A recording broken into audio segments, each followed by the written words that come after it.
Hey guys, welcome back to my channel. My name is Nobuhle Kumalo and today's video is mainly to cover two topics, which is firstly what to do when in a car emergency, car accident, hijacking, whatever the case may be, and number two, what to do if your insurer rejects your claim and you want to challenge it. So stick around. This is actually a part two, so if you haven't checked out part one of insurance reminders, I would highly recommend that you check that out because it'll give you some tips and tricks that you need to remember to make sure that your insurance policy is still valid and also kind of reduce the possibility of your insurance company rejecting you.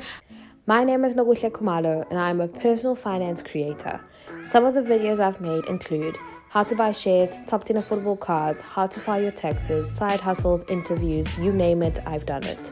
Note, these videos do not constitute financial advice. My aim is to plant the idea, it's up to you to water it. And if you enjoy my content, please tip me with a like, comment and subscription.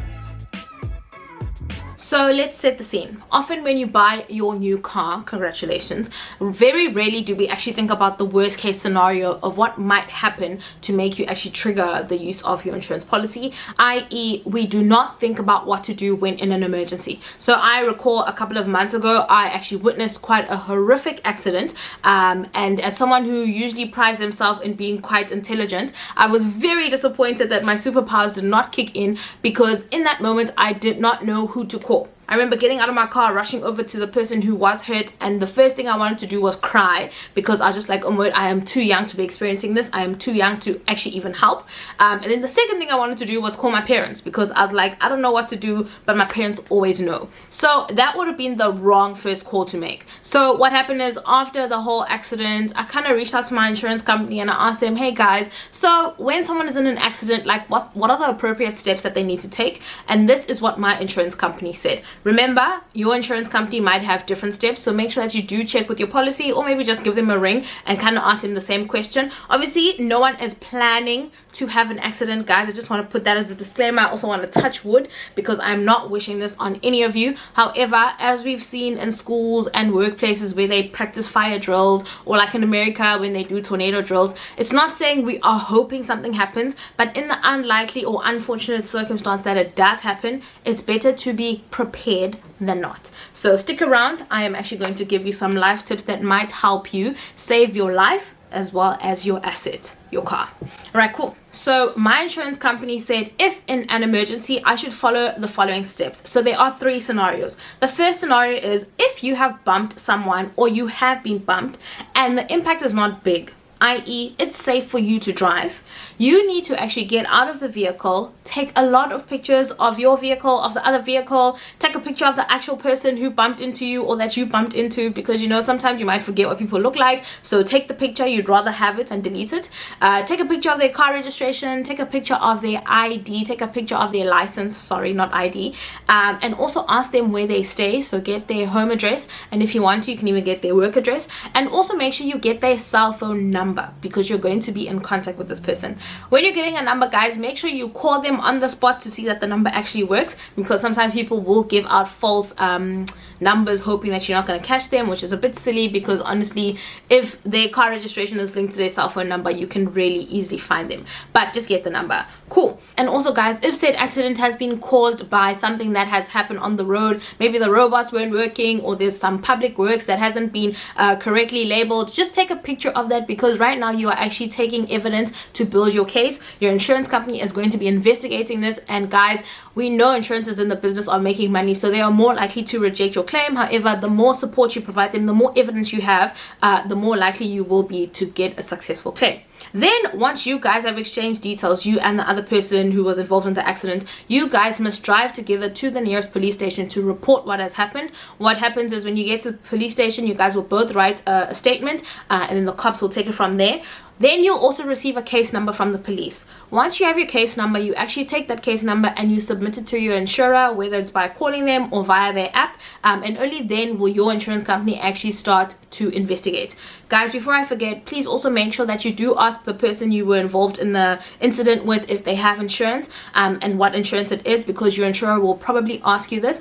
If they lie and say they don't have insurance but they do, don't worry, the insurance company will find out because everyone's ID numbers are like linked to their policies. So don't worry. Like, I know people say, oh no, I don't have insurance, because they're hoping that you're going to fix your own car, but your insurance company will actually do the investigation, because a company doesn't want to pay if you're not the one in the wrong. So like, if the other party is in the wrong, they'd rather their insurance company pays for it. But guys, even having said this, even if you're not the one in the wrong, please do note that like every accident or every small bump that happens will actually impact your premium, because I don't know, insurance companies, I don't know, you know, even if you're not the one in the wrong, they'll still adjust your premium, because why would you park your car in a place where you're prone to an accident or whatever? So, you know, it's fine though. It's fine. It's just going to be a tiny increase. Still continue having insurance, because you'd rather be safe than sorry. Number 2, scenario 2. If you have bumped or been bumped and it's not safe to go, basically it's life-threatening, and maybe bump is not the correct word. Maybe I should say if you've been involved in a major accident,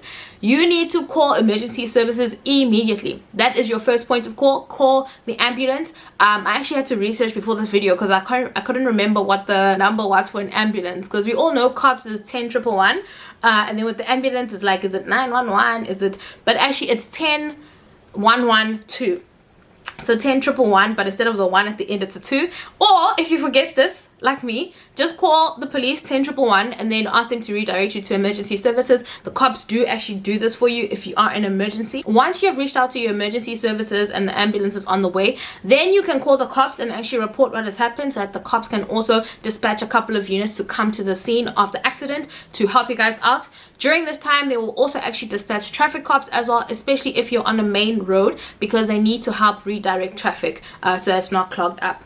All right, cool. So first you call an ambulance, then number 2 you call the cops, then number 3 you call your insurance company. So at this point, if you are able to, remember, if it's a major accident and you're still trying to breathe and things are torn off, I don't think you should really be stressing too much, especially even calling emergency services. I remember I used to think people are so nosy, because you know, when there's like an accident or something, people drive really slow, which is good, but then sometimes people drive super slow because they're trying to figure out what happened, they're trying to see and all of that. So I'd be like, yo, if people weren't nosy, the traffic wouldn't be this clogged up. But actually, I love those nosy people, because when you're in an accident, when you're the one involved in an accident, you need all the help that you can get. So some of these nosy people actually park their cars and help you out, whether it's calling the ambulance, whether it's trying to get you guys out the car, whatever the case may be. So continue being nosy, guys. It does help. And also, I know of someone who has actually passed an accident, was nosy, only to realize that it was someone that they knew who was actually involved in the accident. So then they were able to actually hop out the car and call people who were related to the person. Okay, cool. So again, back to who you call. You call your ambulance, you call the cops, and then you call your insurance company if you can. The reason you're calling your insurance company is because some companies have restrictions about who can tow your car. So if your car has to be fetched by a breakdown, certain companies say only this breakdown can fetch you, all of that. And this is just to protect your asset, because certain companies are a bit sketchy and have like super crazy terms and conditions about how much you need to pay for storage and all of that. So your insurance company is trying to help you. So that's why you should call them. And then obviously after that, you can call whoever you want, your mom, your dad, your sister, your brother, your lover, whoever. Right, cool. And as a side tip, if you are involved in an accident and you're not too badly hurt, please do also try to safeguard your assets. So like your cell phone and like any other thing that you have in your car that is of high value. So unfortunately, I don't know if it's because of the economy, but when people are involved in accidents, more often than not, a lot of their possessions are actually stolen by the people who are trying to help. So make sure that if you can reach out for your phone, you do grab your phone to avoid it getting stolen. And the reason I'm saying a phone is because you can actually call your loved ones, because not everyone remembers numbers off by heart anymore. Number 3, if your car is stolen or hijacked, now I need you guys to listen carefully, because the steps you follow here are going to determine the recoverability of your car. If your car has been stolen or you've just been hijacked and you have access to a phone, I hope you're safe, what you need to do is call your tracking company. Those are the first people you call. This is because your tracking company has a unit installed in your car, and they can immediately deploy resources from their control room to actually come and try and save your car. They might not come to you. I hope you call other people as well, but they will try and save your car. Once you've notified your tracking company that your car has been stolen or hijacked, your second call should be to the police. When you are calling the police, please remember to be calm and collected, because you're about to be relaying important information to them, such as your car make, car color, registration, the area that you were lost in, and all of that. It's very important that you relay 100% accurate information, because the police are going to send out a general message across that area so that all the other cops can be alert. And if you by any chance forget to something very significant, your car might actually pass another cop and they might not be able to track it down. So please remember to be calm and collected. Once you've called your tracking company and the police, then you can go ahead and call your insurance as well as your loved ones just to inform them. However, we will then be waiting for whatever the police and your tracking company say going forward. All right, and then last tip around accidents, guys, if you are involved in an accident, you do have, I think, about 24 hours, perhaps 48 hours, but I just want to say 24 hours to be safe, to report this to your nearest police station. So when you're actually in a freak accident, usually the police will be on scene and they will take your statement right there and then, and then maybe they'll ask you to come in later. However, if you and someone have bumped each other and it's still safe to go, and you guys decide that you guys are going to go at a later stage, you can do that. However, I would highly discourage this. If you've bumped into someone, please go to the police station immediately. This is because sometimes people do run away. So as much as you guys can say, okay, we'll meet each other at the Midrand police station at 6 p.m. after work, they might not show up. I'm not saying it's going to be hard to track them, but you're just adding on unnecessary pressure. Obviously, I know some of you might be stressed about work and you've been late for 2 weeks in a row and your manager has put you on your last warning. Don't worry, bro. Like, it's an accident. It wasn't planned. So go ahead and go to the police station. You can actually submit your police statement, police case, whatever, to your HR office if they really want like evidence that you were really in an accident and you weren't just late again. And if they fire you over that, then you can actually take them to the CCMA, because that is an unfair dismissal. Cool? All right, cool. If you made it to this part of the video, comment my life first, my car second. Now let's move on to what to do if your insurance company rejects your claim. So guys, I'm sure we all know of someone who has had an insurance company reject their claim, and for whatever reason, you all feel like you have been done wrong. If you find yourself in such a circumstance and you would like to actually fight this, these are the following steps that you need to follow. I must remind you though, that as much as you have a right to claim, you also have a responsibility to adhere to your policy. Firstly, read your insurance policy. There should be some wording there that actually tells you how to take up any complaints that you have. Number 2, take it up with your insurance management. So if you're not happy with the way your consultant dealt with your case, you can ask to speak to someone who's more senior, and then they'll probably ask you for additional information and support, so you might have to provide other things. Please note, some insurance companies are very invasive and they will ask for a lot of things. Like, I know of companies who will even ask for your bank statements and all of that, and I don't even know if they're allowed to do that, but please be aware of everything you are giving them. Like, always try inspect it before you give it, just to make sure that you're not actually setting yourself up.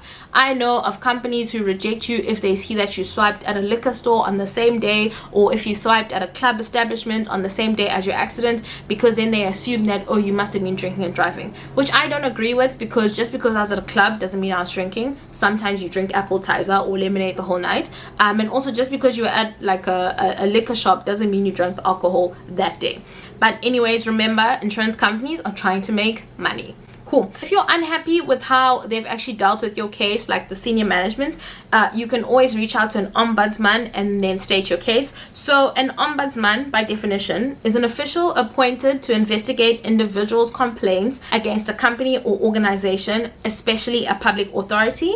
You can search on Google ombudsman for short-term insurance, and they'll provide you with the free, efficient, and fair dispute resolution for your case. If you're unhappy with what the ombudsman has said, you can actually take it up with their senior as well. So everyone always has someone they report to, so you're always able to escalate. So you can escalate it to someone higher up, and then they'll also look into your case. They'll review the facts and ask you certain things, and if they have a change in mind, then you know they'll support it. But if they come to the same conclusion, then the next step that you can take is actually reaching out to your own lawyer if you have the resources. So approach a lawyer who can actually look into your case and hopefully help you out. However, worst case scenario, if all else fails, have a look at your policy again just to check that there is no clause that says that if your insurance company rejects your claim, they are required to pay out all of your premiums. So because you were paying them every month to provide you with the service, they didn't provide you with the service, they need to bring back all your money.